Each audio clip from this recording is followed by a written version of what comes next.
Okay, are you ready? Yeah, we need to come out of executive session. Yeah, so do we have a motion to come out of executive session? I move to come out of executive session. Second.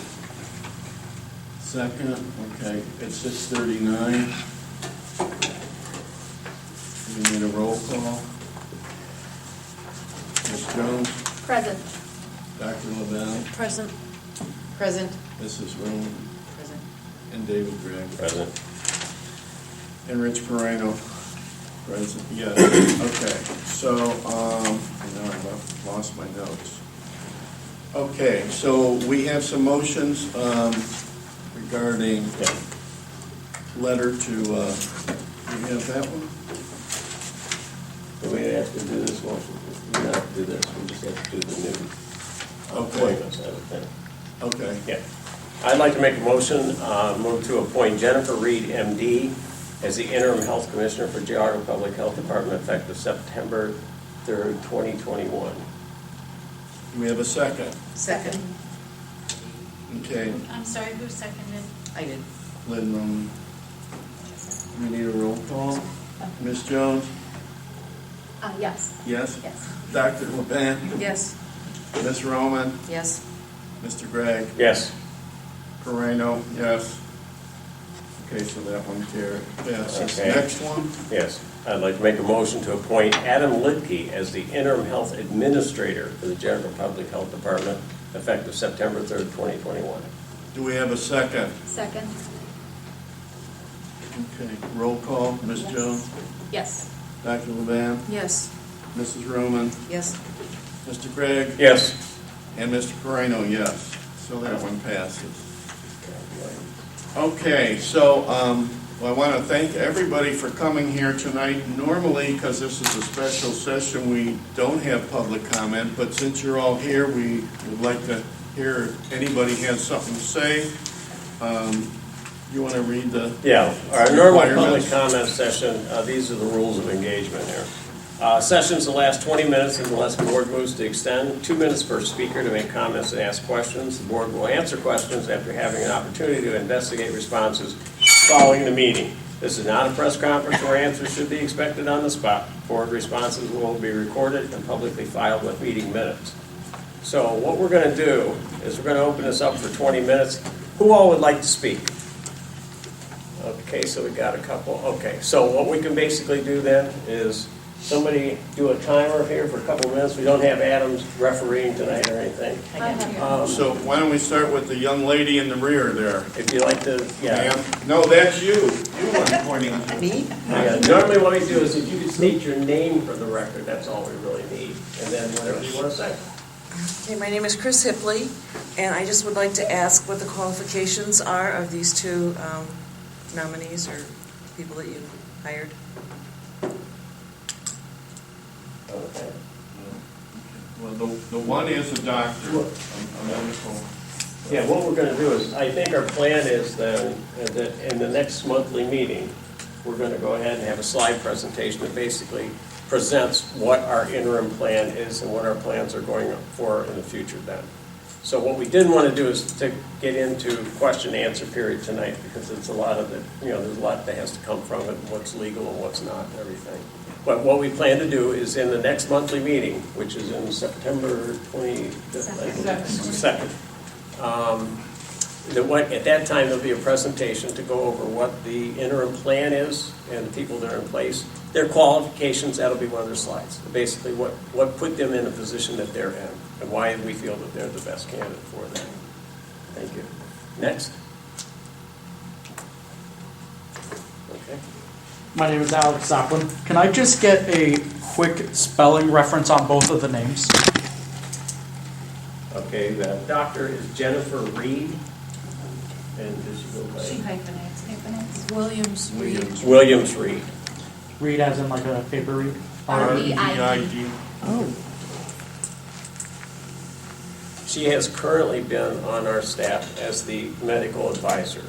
You have to have it in the county when you have a public health commissioner and you have a medical advisor. She has been employed on our staff for that reason. Okay. And then for Mr. Litke, can you also provide us with Adam, it's Adam Litke, Litke. Is that correct, Rich? Yeah, okay. Litke. Perfect. And then was he also a part of the staff as well? Adam has been part of the staff, yes. Yeah, Litke. Adam's functions have been in the financial area, and so he's got a lot of qualifications for what he's been doing, so we feel that he'll be very effective in that position too. But Adam Litke will be the interim health administrator, which we have not had an administrator before. And Dr. Reed will be the interim health commissioner at that time for interim. And then if I do have more time, just a quick comment on it, on the appointings this evening. I don't have any You other do. comment at this time. Or maybe you have time if you have other questions. Okay. Perfect. Okay, next. Jim, I think, anyone else would like to say anything? Jim, go ahead. Yes, I would definitely like to know where Dr. Reed stands on the doctrine of lesser magistrates. And in case you're unfamiliar with that, let me school you on this. The doctrine of lesser magistrates states that as you go away from the public citizen, moving closer to the seats of power, that the magistrate or power that sits immediately between you and the next one upward has a duty that extends from back of the Magna Carta days, back from treaties in early German days, that your duty is to protect the citizens from unconstitutional orders. That is the doctrine of the lesser magistrates, and I encourage you to look that up, please. That's the first thing, and at some point I'd like to speak with Dr. Reed about their position on that. The second thing is from my conversations with Dr. Reed, and I hope she proves me wrong, she was an inveterate advocate of masking in any and all circumstances, and more the better. Is that consistent with your understanding of what her positions are? We can't answer tonight to what Dr. Reed I'd be happy to ask knows, but we her. will, That'll be fine. in the future, we'll have policy statements that will come out and what our plan is for the future. And that's after And then- consulting with Dr. Reed, our administrator, our staff, and everybody here. So that your questions will be answered, yes. And lastly, I'm a little curious about voting present versus yea or yes or affirmative. I'm not familiar with that. From where does the legitimacy come for the term present as an affirmative vote? I'm not familiar with that at all. And I heard that in the last meeting from you, Ashley, as well, which to me meant that was not a unanimous vote. If I may, we will be correcting the minutes at the next meeting to accurately reflect the unanimous decision, and that's 2 votes. All right, so you were in favor then of the determination? Yes. Thank you. Okay, Thank you. thank you. So, anyone else? Okay, I think that concludes our meeting. Thank you all for coming. I think a comment was made in one of the last meetings, that normally we don't get attendance, we've kind of gone off the record with this, That's what we want, really. We really encourage the public to come and make their comments heard and everything too, so. But thank you all very much. I have one comment, and I think you're not going to disagree with this. I have to compliment this board on how well that last meeting was run. You had 200 angry people in this room. It didn't matter who they were for. They were almost universally angry. And Rich, you did a magnificent job of running that last meeting. I publicly want to state that everybody did a great job in that meeting. And the public was heard. The public was heard. I have to give my